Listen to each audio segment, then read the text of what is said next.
Hi, Kevin. Welcome to the show. Hi, Matt. How are you doing today? Good, good. How's it going? Hey, doing well. Thanks for having me here today. All right, Kevin. Can you share a bit about your background and what led you start Summit Effects Woodcraft? Yeah, my background probably goes back to my childhood days. My dad had some woodworking tools in our garage, bandsaw, a number of other just small tools, a few power tools, stuff like that. And so it always makes some of my own toys. I was always making models and very crafty and had a lot of artistic abilities. And so my parents, just let me have kind of free reign whenever I was making anything. And so I'd make everything from boats to, crossbows and, anything like that, just to have fun with. And when I'm in my college days, I was actually got into a little bit of construction just to help get through, and, Ford and everything. And so I learned how to frame, paint, do cabinetry work, some ceramic tiles, and things like that. And this was just off and on. So I did pick up a few skills, but really didn't put anything really to anything because I was always working with somebody else as the helper. Mhm.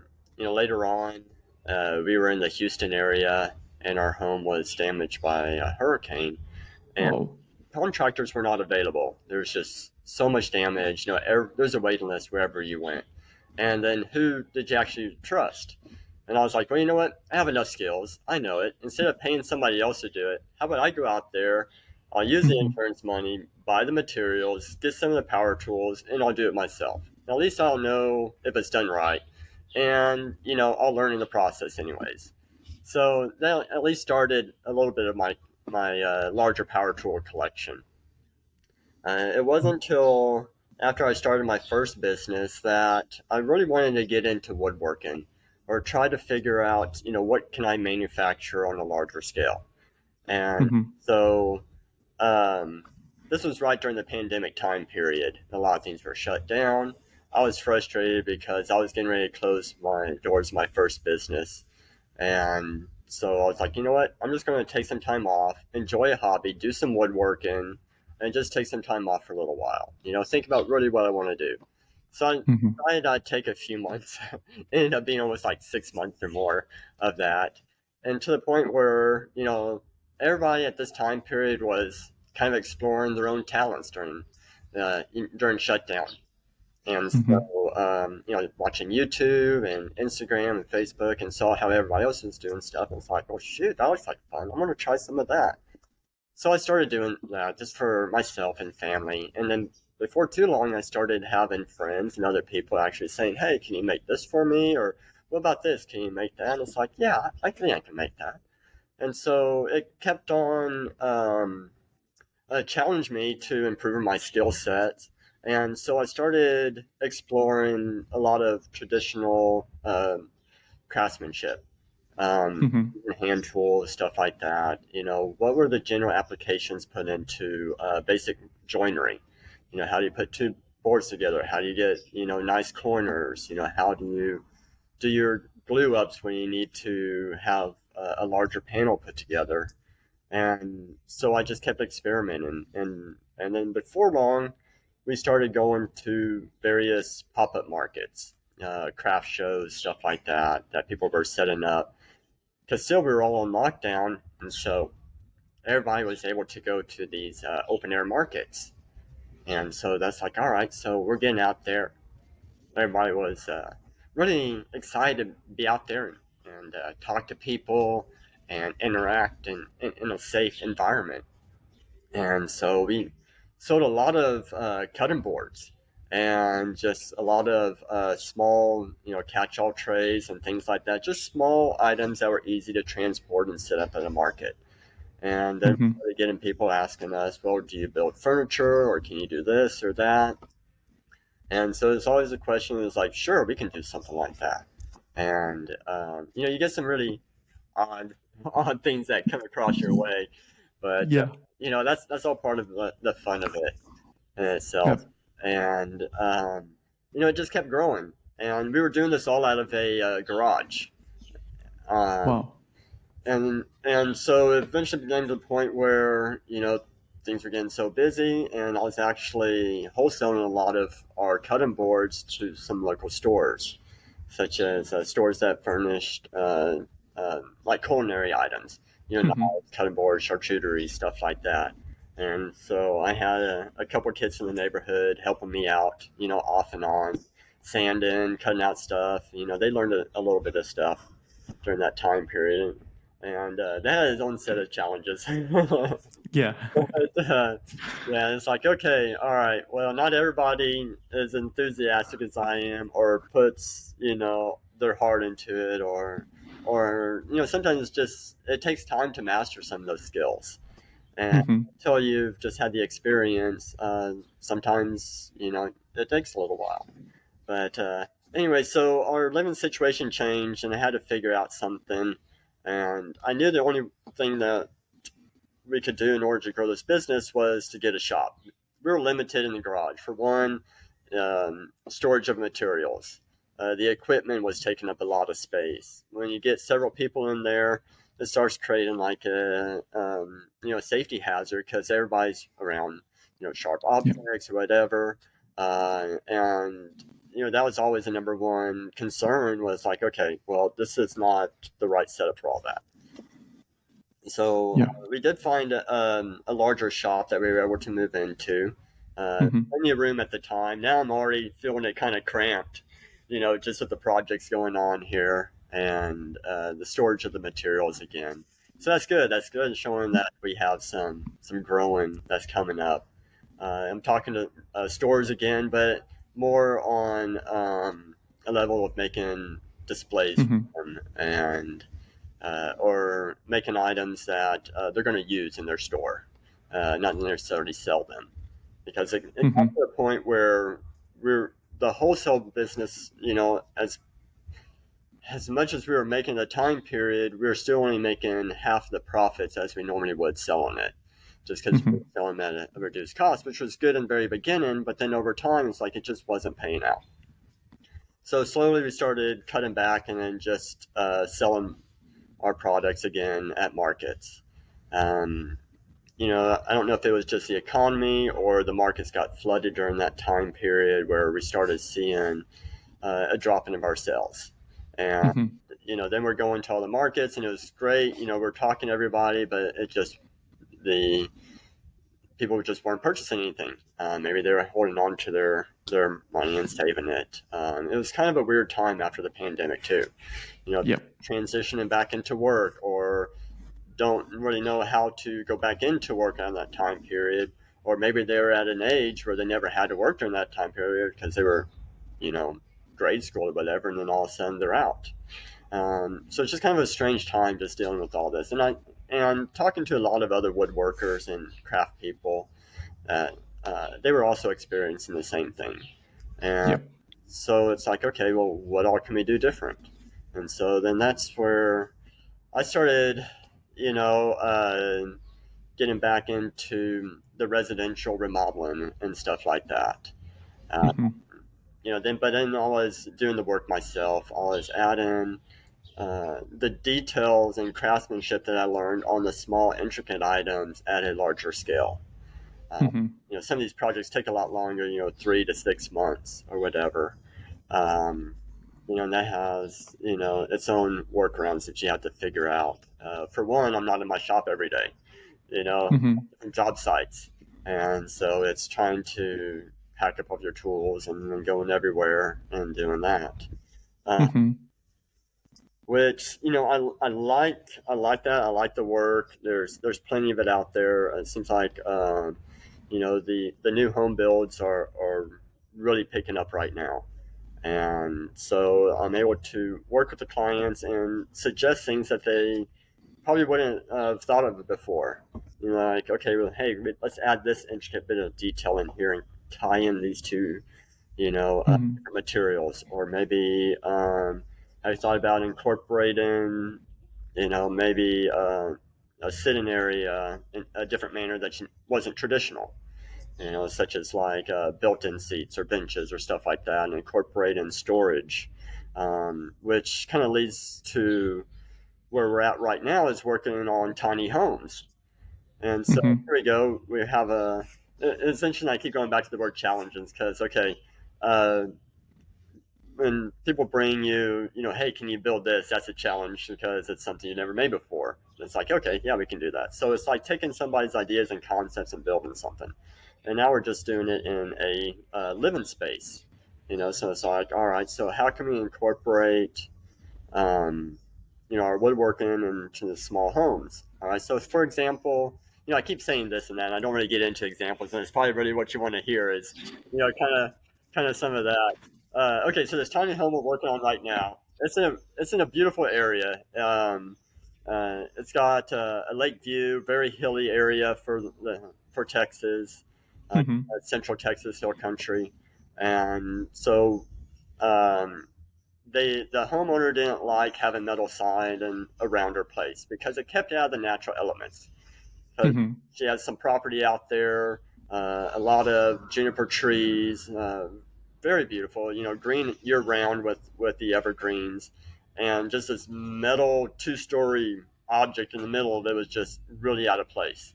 And Mm-hmm. the thing that I had worked with the technique called Shishibi, which is a Japanese technique of burning the wood. And there's some ways of doing that are traditional, and other modern ways, just to speed up the process, or just in a restricted space that you can burn the wood, which is Mm-hmm. great because this wood is going to be, it's already burnt, so it's not going to catch fire. It's going to be water repellent because the Mm-hmm. carbonization on the outside almost creates a barrier. Insects aren't going to burrow into it because it's burnt wood, and so there's no nutritional value in there. And Mm-hmm. then the aesthetics of it too goes back to, okay, this is a natural wood. There's no stain on it. It's going to naturally weather. It's hardened, and she loved that concept. And so we ended up wrapping the entire exterior with the pine boards and with the sheep bond technique, and Mm-hmm. it came out great. Um, and then when it rains, you see all that richness coming out of it.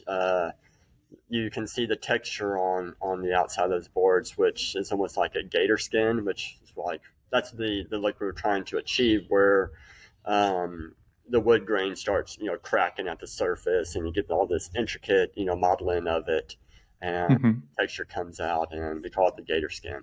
And so we just keep burning until we get that appearance of it, and but anyways, and then you douse it with water real quick, and that kind of sets it in.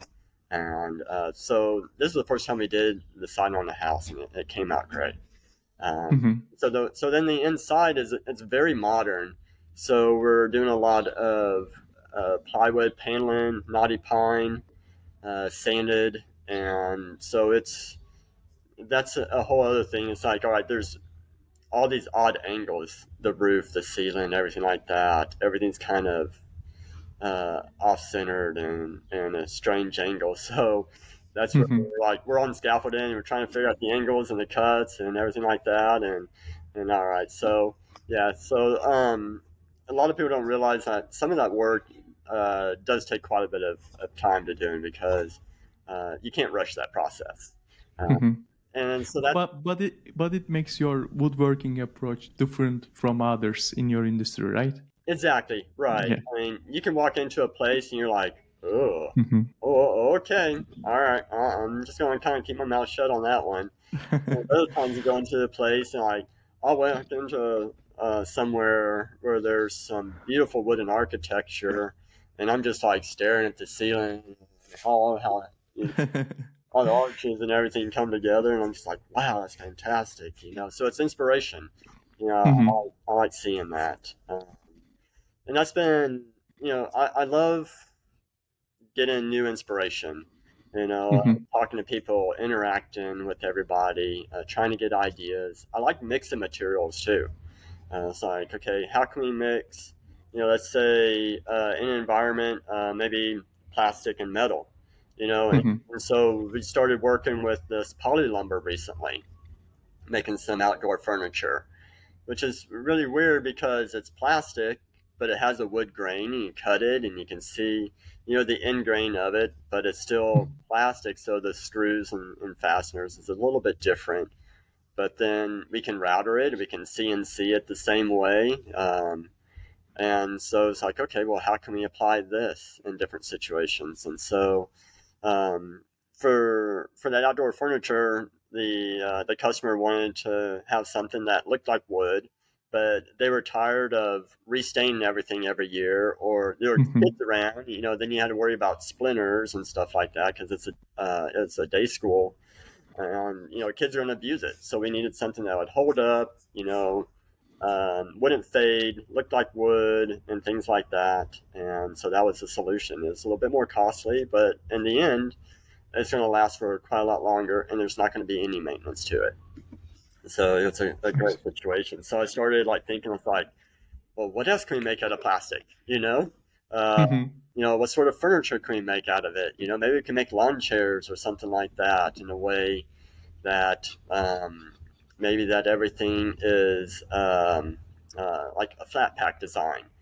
Things can be folded and shipped in a box or a crate or something like that. And then there's minimal work that the buyer or the end user has to do to put it all together.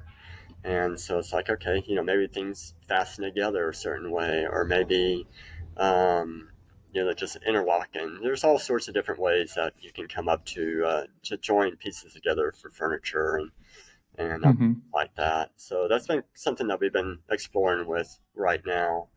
Um, and so we've taken the plastic out of the kitchen because nobody wants to use that with cutting boards and everything else. But it's like, all right, well, still plastic is a great source of material, and we can't just totally dismiss it because it can last. I'm looking at the boards right there thinking, what can I make with that right now? So it's funny. So there's this one thing that I've been wanting to do out of plastic, and there was this project several years ago, and I'm always saying that I want to do that, but it was a challenge on Instagram called the Hyperion Project. And there's this designer, Lapierre, oh shoot, his name escapes me. I'm going to have to look that up. But Mm-hmm. so he released one of his designs, and he just wanted to see how many different ways people can make this design. And so that was kind of the challenge of the time. And so people have done all sorts of, like, some people like mimicked it perfectly, you know, Mm-hmm.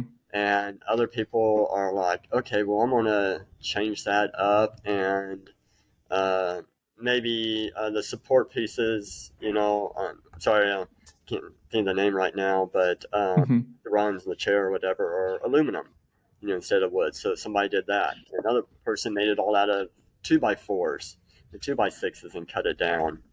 And Mm-hmm. I'm thinking, well, what if I did it out of plastic? I got some plastic lumber. Nobody's done that yet. So that might be something that I'll do. Um, but that's these are some of the projects that Mm-hmm. I like to do. I have a number of want to projects that I wanna do, and I have a sketchbook full of stuff. I have notes on Mm-hmm. my phone. I got a little stylus on there that I'm sitting here and I'll design all sorts of stuff. So I got a list, and it's like, okay, these are one day things that I like to do that maybe we can mass produce, or maybe it's just another thing that we do for ourselves that just draws attention. Uh, Mm-hmm. um, that kind of brings into another point right now uh, with all the social media. That's the Mm-hmm. thing is people are always constantly, oh, hey, do you have an Instagram? Do you have a Facebook page? What's on there? What are you doing? And Mm-hmm. you see people and they put these content out, daily, sometimes, several times during the day. Mm-hmm. It's amazing that they have that ability to do that as well. Mm-hmm. The cameras all set up everywhere, um, and having, maybe a theme that they're working through, or maybe they're teaching, hey, this is the tip of the day, or maybe this is Mm-hmm. me working on my project, and I try to do that just to keep us on the forefront of everything. So Mhm. do see who we are, and I think that's important. It's free marketing. I don't Mhm. think, before, let's say 10 years ago, how would we really market everything? It was the internet. Mhm.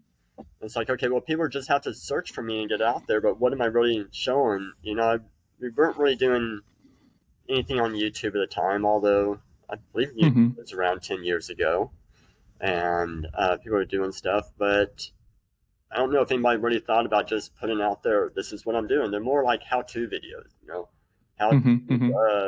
change your spark plug, something like that. That's what I was using Mhm. it for 10 years ago, probably. Yeah. But I not, I saw your videos on Facebook, Instagram, and yeah. I really liked it. Thank you. I saw your dog, and Oh, yeah, when you are working, yeah, that was great. And as you mentioned, like it's free, it is. and yeah, you can always leverage your organic content with paid ads. Because if something works organically, then it means that it's going to work when you invest more on it, with paid ads. So you Yeah. can leverage that. And I do have a webinar at 2 p.m. today, and I was gonna talk about it. Uh-huh. And yeah, and that's highly recommend. Like as you said, like it your content is authentic. you know Well, thank you. you're not copy pasting from others, like, and it's natural, like, and people like that kind of content. You don't need a studio, Yeah, like true. some of the influencers Okay. or Well, that's content great creators. feedback. I Yeah. try to do that. I'm thinking, always like, oh, I can make this articulated arm over here and have a candle Hmm. here, or put my cell phone mount on there, and doing that. But sometimes I just get so involved in my work and everything that I don't Hmm. stop to do that. Or it's like, okay, this needs my full attention. I can't divert to always doing Hmm. something like that. Maybe if it was automated and things like that. But We recommend, sorry, like we would recommend, like, blocking your time, like half of your day, a week maybe, like, or one day a week. Like it could be your slowest day, like let's yeah, say Tuesday. You block the whole day, and you record the content like for the whole week if you are posting 2 times a day. uh-huh, uh, but if you are posting like 2 times a week, then you only need one day or half day per month, and you can shoot all of the videos, right, and then you can schedule them. Because like every time when you try to post something on your social, you need to switch your mindset to creator mindset, and it's not easy, that's and right. you're busy like the other business owners. So we highly recommend, like, block your day, do the work, Uh-huh. and then change your focus to your business again. But as you mentioned, like, it's free and it takes time, but if you practice it a lot, like, it's not going to take much time. Like, I have some clients, and they block just 4 hours per month, and they do all of the content, Wow. for the month, and that's enough for them. See, that could work because if I add up all the time I'm just sitting there scrolling on my phone trying to get No, ideas of, okay, what can I do a video of? I could actually sit down no, and you have ChatGPT, like, you know but that's good. I ask like the it. idea. Yeah, I like the Yeah. idea to set aside the schedule and then that kind of, treat it like an appointment. Have it Mhm. in there, and then that'd be a good habit to form. And then you kind of Yeah, look that's forward to it. correct. Then Yeah. you can kind of plan. I would think what content you want to show during that day, and then you're focused on that. I like that idea. Mhm, That's a mhm. great tip. I appreciate that. Yeah, yeah, because we have Oh, to be okay. Yeah, we have to be video creators. We have to mhm, be our own bookkeepers. We got to be accountants. All the different things that we have to do at the same time. It's like, okay, there's like five, six, seven different hats that I have to mhm. have. So these automation things, they do help some. Yeah. I've been trying to make use of some of the new AI stuff just to help me speed up some of my calculations or Mhm, double check some of my stuff. And sometimes I'm like, okay, that can't be right, and I'll turn down and be like, okay, yeah, all right, it was right. I was wrong, and I missed this step right here in this calculation. So it's been a helpful mhm. thing, trying to utilize all these different tools that we have available to us right now. Yep. Yep, definitely. And like my question is like, how do you find new clients and projects? Like, Right now, that's the biggest challenge. hmm Although I'm putting all my stuff out there on social media, I don't think I've actually maybe one or so. I don't think I've actually gotten any direct clients from Instagram or Facebook that said, "Hey, I saw this. Can you make it?" hmm Usually, it's either word of mouth, or I'll run into somebody, or someone recommends me, and hmm then they're like, "Okay, that's great. Do you have any work that you can show me?" And then that's when I'll refer them over to that. Um, and then so the like I said, okay, so here's a good example. The other day is, all right, so I have everything on Google, so you can just find my shop location, and we're listed, and our website's on there, so you can see that, our contact information, hours, the basic Google business profile. So we have that, and we do get some information from there. So people do reach out, and some people are like, okay, I saw your reviews, and can you do something like this for us? So that's good that hmm that's out there. We might get a few of those. Sometimes we might get a few a day, or maybe a few a week, but sometimes it might be, might be a couple months in between before we get calls like that. And I'm not just really sure why on that. It might just be the time of the years or hmm something like that. Then there's been other times where uh, me getting to know a lot of other people that do woodworking, maybe they're not the same business, but let's say somebody that does cabinets, or somebody that does just the doors for those cabinets, or somebody that does interior exterior doors. They all do woodworking, some of the hmm same tools, but they're using it in a different means, for a different product. And so I've gotten to know a lot of these people just here recently. So with that, that's also helped. Just because there's a camaraderie amongst all of us, and somebody be like, "Hey, man, this person came to me, and I don't have time for this, or this isn't my thing. Are you interested in it?" So we'll do that for each other. We're kind of hmm pass along people to the right person that needs to get the job done. So that's hmm been probably half of my work, which I'm very grateful for. And hmm it's helped all of us out. Um, or sometimes it's on a project for the cabinet guy. It's like, "Hey, I need this special arch cut. Can you do it on your CNC?" "Yeah, sure. All right, bring it over here. We'll make a template. We'll make all the arches and everything like that." And then he can carry on and keep moving with the rest of his work. So it kind hmm of works that way too. And that's been good. hmm I had one person, call me on the phone. I was inside working on uh, some product designs. It was like, "Hey, I have a Model T that needs restoring, and it's the cab of it. Do you do anything like that?" And that's always the question. Do you do anything like that? And I hmm always love that. It's like, well, yeah, sure. Yeah, usually that question is yes. Probably 90% of the time. There's been a few it's like, "Oh, I don't want to do that." But yeah, it's like, all right, well, I'm here real quick. I'm getting ready to meet a client. Do you want to schedule something? He's like, "Well, I'm out front." I'm like, "Oh." And he's like, "And I got it with me." "Oh, all right. Well, here we are." And he's like, "Yeah, I talked to three other guys in the area, and they all recommended you to do this hmm work." Which is hmm great. It's like, all right, one, two, three. Hey, I got three buddies out there. Yep. And so I'm working on that. It's been a lot of restoring the wood, because I'm trying to. I don't want to replace any of that, because it's been really interesting to see. All right, so this car was 1923. I don't know if that means it was assembly line, but okay, it's probably 1922, something like that. Um, anyways, it had a lot of dry rot on there, some water damage. One side was just totally exposed to the elements, so it had a lot more weathering than the other side. Majority of it was oak, and hmm it was a flatbed truck, so it wasn't one of their higher end models. The cab was very simple. more just a square bench. It has Mhm. a gun locker on the back of it. You can access the fuel tank that you sit on. So the fuel tank's actually underneath you. So you lift up this board, and there's a fuel tank underneath you. Like I said, it's all oak.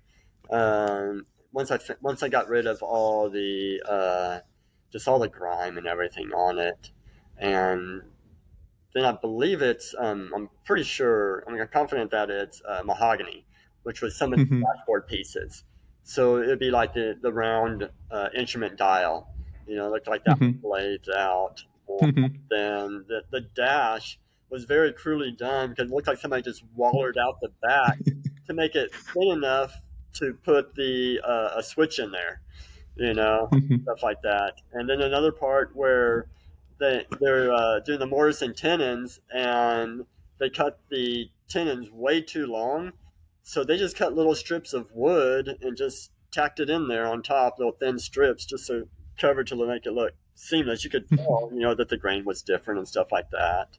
And their shims, yeah, they made really. So they had, man, we haven't used.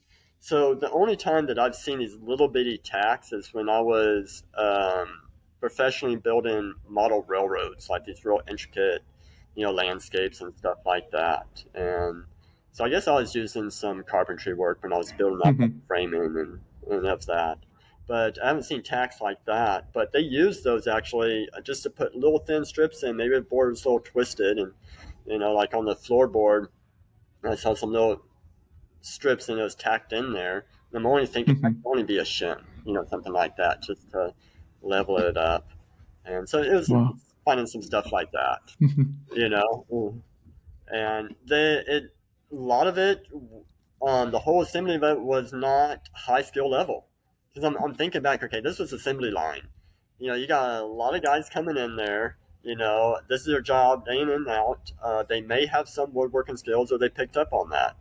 And that one guy's just going to do that one thing with whatever wood part that is constantly all day long. Mhm. But there, other than that, there wasn't much. I don't think a lot of other skill involved. You can see where parts of it was, more of a master craftsman worked on it, like making the dials and stuff like that, because that was laid out and stuff like that. So that took a little bit more work on it. Mhm. What else was interesting on it? Oh, yeah, I don't think unless they used hide glue or something like that, I don't think they really used any adhesive. I'm thinking that they probably used a lot of swell lock because all the boards were doweled together, even when they're making the wider pieces and the Oh. wider panels. And it's like, okay, that makes sense. So did they use swell lock back then? That's kind of what I was thinking, because that'll be a lot easier to repair it later on. Or if the manufacturer, if they messed up or something like that and it's glued together, all right, you got to cut that and deal with that. But if it was swell lock, you're able to slowly get the pieces together. So I actually was able to disassemble the entire cab, board by board. And Mhm. so I intricately know every single board that goes together on there. And so what I did is I used Total Boat's penetrating treatment. It's a real thin epoxy, uh, very, very uh, almost like watery almost. Not too much, but was it low viscosity or high viscosity? Anyways, my chemistry Mhm. will probably get on me for that. Mhm. Anyways, so it soaks into the wood really good.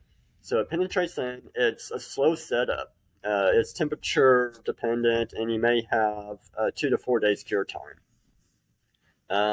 I left it there for 2 days without touching it, but I wanted to just go ahead and give it a full 4 days. But it was nice because like all the dry rot in there, it refused all those fibers together. So Mhm. instead of me replacing those boards, getting rid of all that history there, I was able to restore it. I'm going to go and most of the dowel holes, I removed all the dowels because they were just they were rotted. Mhm. But now that I have it treated with this penetrating epoxy, I can come in, I can rebore out those, I can reassemble everything back together how it was. And so that's kind of today's project. Is today's going to start reassembling everything. Wow. and figuring out, okay, which pieces may have to put some wood putty on there. So that'll be the other thing Mhm. like that. If it's just the end, a little bit, was damaged, I'm going to, use some wood putty in there and, work with that. There are some boards that I do have to replace, unfortunately. There's just so much, dry rot in there. Just me picking up it just pretty much crumbled in my hands. I had to go a very systematic approach of disassembling everything. Uh, Mhm. Very careful. I didn't have to go to the white glove technique for any of this, uh, Mhm. or worry about that. And the reason I say that, and I think I know we're getting closer in our time, but I'll bring this up a little bit. Because when I first spoke to you, we talked about my internship at National Geographic, and Mhm. that was a Yeah. pretty cool experience. I want to get that in here real quick before I leave, and I wanted to talk about that earlier. But anyway, so that was one of my experiences growing up in my Mhm. college days. Is I had some construction skills, and I was studying geography, and a couple of the professors there did some consulting work for National Geographic in their education division. And so they had an internship that came up, and so I applied for that, and wrote an essay and everything, and submitted it.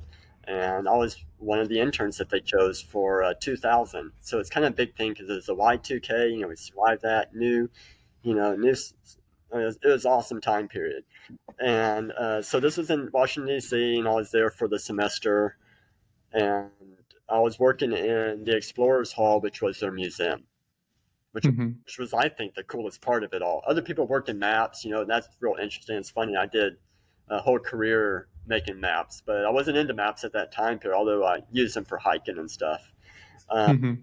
but yeah, so I was in the Explorers Hall, and that's where all the museum artifacts were. Everything from uh, oh boy, let's see, like mummies were in there. There were Mhm. dinosaur stuff. I got to assemble several dinosaur fossils that were Wow. past resin stuff, because a lot of these exhibits were traveling around, so museums share their exhibits. And Yeah. so this is a traveling exhibit that came from Chicago, and it was Paul Sereno's dinosaurs. So it was Alpha Venator, which is like a big brontosaurus looking thing. It was like, oh shoot, I think it's like 60, 80 feet long.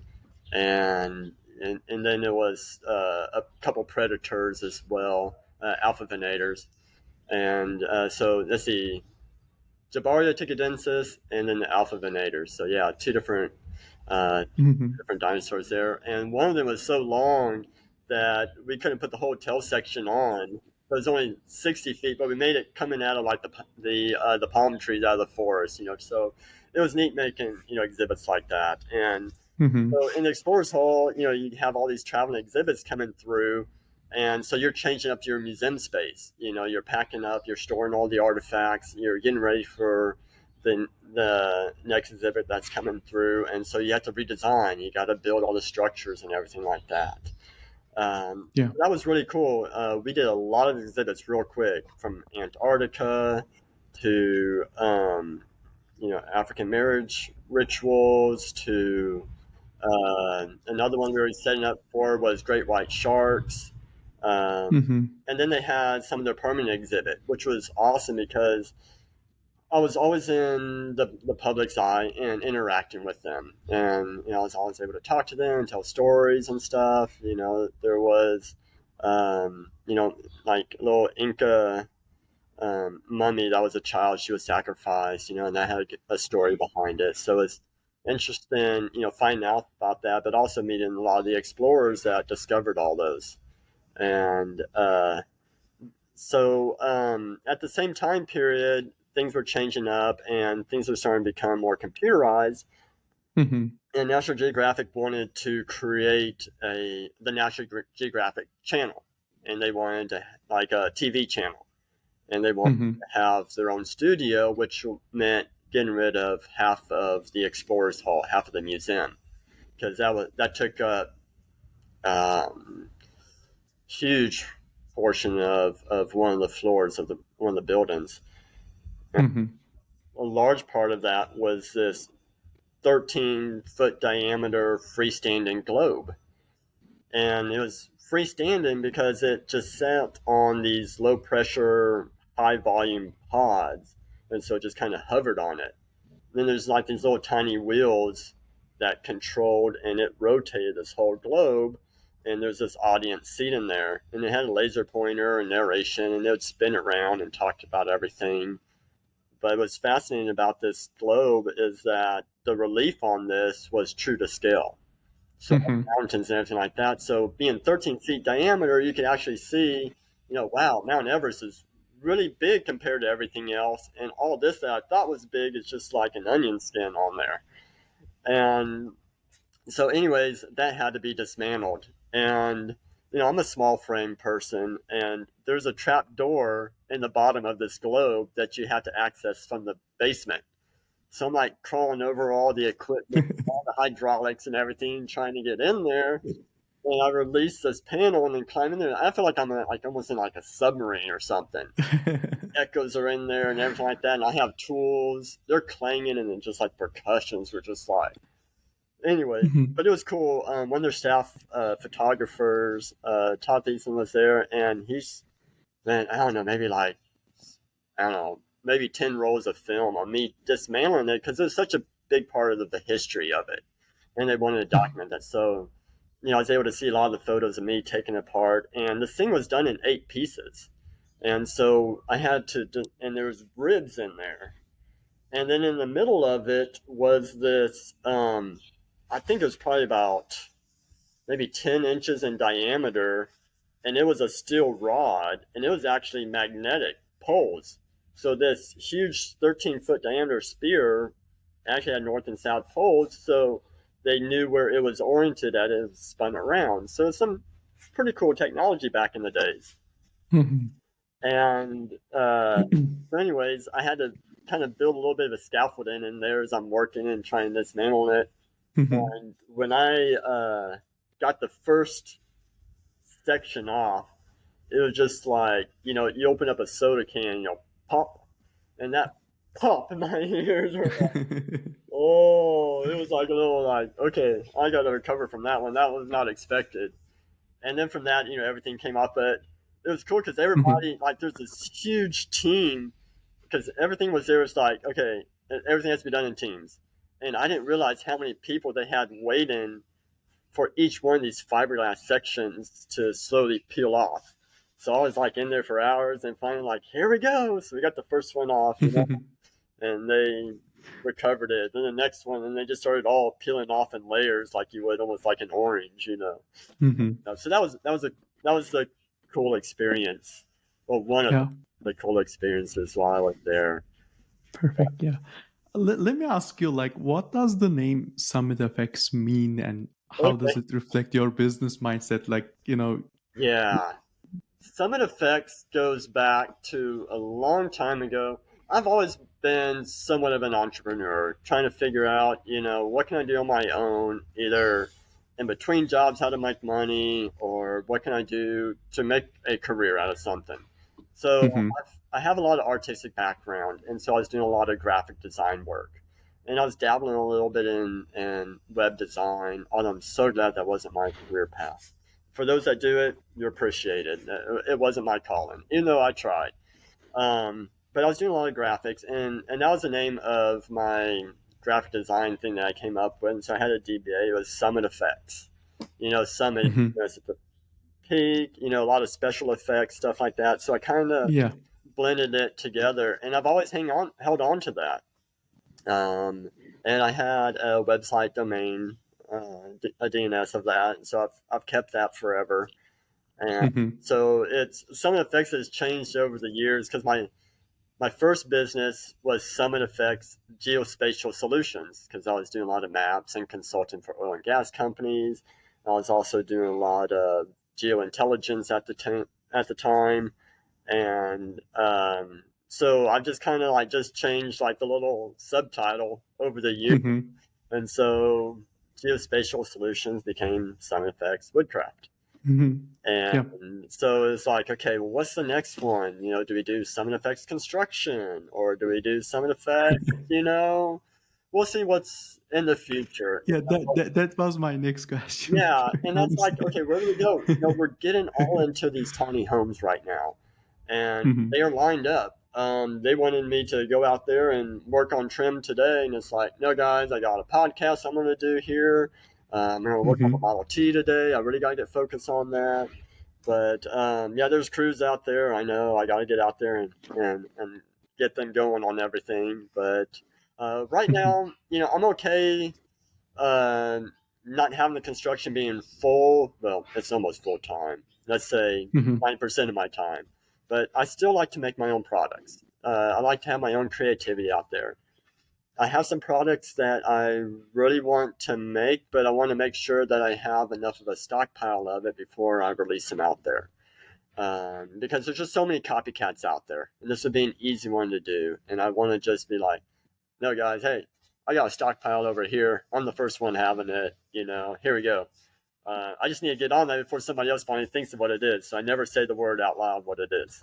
I don't want to Mhm. put it to any ear. So that's a lot of it. We have our own products that we want to develop. We have some of our continual ones that we love doing. Those are the simple cutting boards. It's something that people can pass on for generations, and it's at every family event or every time you get together and cook, something like that. Yeah. But also, I'm enjoying doing this construction thing and making people's dreams come true and making this environment that people live in and enjoy every day.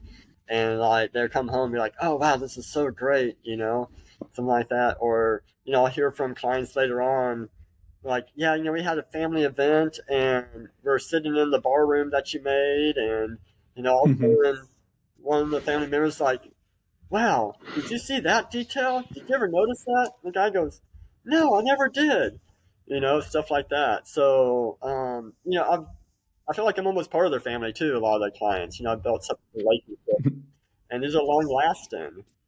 Even if it's like a Yep. small little bench that I make for somebody, you Yep. know, like this one nice lady came to me Mhm. once, little tiny little voice, little lady, and she's like, I have something for you. I was like, okay, great. And she gave me this book, and it was medieval furniture. And Wow. I'm like, I gotta ask. She's like, well, I used to do Renaissance festivals. So I was like, okay, that makes sense then. But she wanted me to make a bench out of that. And Mhm. so I was like, cool. So it was all mortise and tenon, and you had to squeeze the tenons together and compress the grain and to fit everything in, and then they'll expand into place. There's no glue whatsoever in that. So Mhm. that was, like I say, these challenges that people bring me, and I'm always very willing to bring them on. Wow.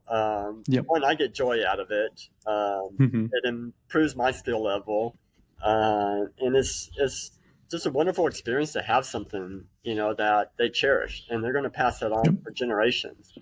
Like this Model T, here we go. We got 100 years. It's got some damage on it, but I'm going to make it last for hopefully more than 100 years after we treat it right, and Yep. it'll be taken care of. So it's preserving history. It's making history. That's what I love about my woodworking business. Yep. Yep. It's That's perfect. it is, yeah. Yep. And what advice would you give someone looking to start a woodworking business? Like what one advice, like, very short and sharp. I've had some people come up to me before saying, I've always wanted to do woodworking. What do you recommend? Mhm. And the one answer I finally came up with is like making a small box. Just making like a jewelry box or keepsake box, just some small little box. It doesn't have to be very big. Mhm. But with that, you're going to learn straight lines. You're going to learn how to miter those together or join or something like that. There's actually a lot that goes into making a nice, Mhm. perfectly square cube box. And it's like, if that's the only thing you work on, just work on make, Mhm. a little box. Or, Yeah, start small and, yeah, make just it doing something perfect. like that. Maybe you Mhm. only use hand tools to make that. I took Mhm. woodshop as a kid for several years, and I learned drafting the old school way. on a drafting table with a T-square and triangles and everything like that. And our Mhm. first year, we were not allowed to use any power tools whatsoever, even sanding on it, you know? And so I was so glad for the second year. It's like, all right, we can at least use a sander now. Yeah. Yeah. But, S- start off with hand tools, something small, something mhm. intricate. Amazing. Yeah. All right. Yeah. Thank you, Kevin. Like, if our, listeners want to reach out to you, like, what is the best way? Like, you already mentioned about your website, but Right. You can you're active email on me. social. Like, yeah. Yeah, social media, Instagram, Facebook, at my website. Mhm. You can email, you can text, you can Mhm. call. I get so many spam calls all the time. Unless I Mhm. recognize the number or it's like a verified or shows up or something like that, it may take me a little while to get back to you, or it might just be working. I just can't get to the phone. But we They can text reply. you first. Yeah, Yeah. yeah. Text and email is a great way. Direct message. I will get Yep. back to you. Sometimes either right away or it might just be a few hours or something like that. But I do respond pretty quickly to everybody. And Mhm. yeah, we love to broaden our Mhm. customer base. We're able to ship throughout the continuous 48 and Mhm. nowhere else possibly. Do you do delivery like all 50 states, or like you only work Well, local, like in most of my San work is Antonio area? local. Yeah. We've done Mhm. from San Antonio to Austin area, Mhm. anywhere around Central Texas area. We can do work there. Mhm. If it's outside of that, it just kind of depends on the situation of it. If it's making a product and shipping it, we can certainly do that. If we need to pallet up something, put in a crate, Mhm. whatever, we can do that. Or if it's like, we can make thin walled boxes inside of cardboard and then ship that. So Mhm. there's a number of ways that we can get products to people. Yep. Uh, it just depends how big it is, and we can look at the logistics for the shipping cost. But yeah, I'm open to have everybody. I want to be known, throughout the U.S. and people come to me. Yep. Thank you, Kevin. Like, it was an amazing, episode, Thank and you, Ahmet. I really enjoyed. And hopefully, like, people like it as well. I And appreciate it. yeah. Thank you so All much. right, thanks everybody. Hey, thanks, Ahmet. Appreciate you Thank you. having me. Yeah, it's a great Thank time. you. Bye. All right, take care. Bye. Bye.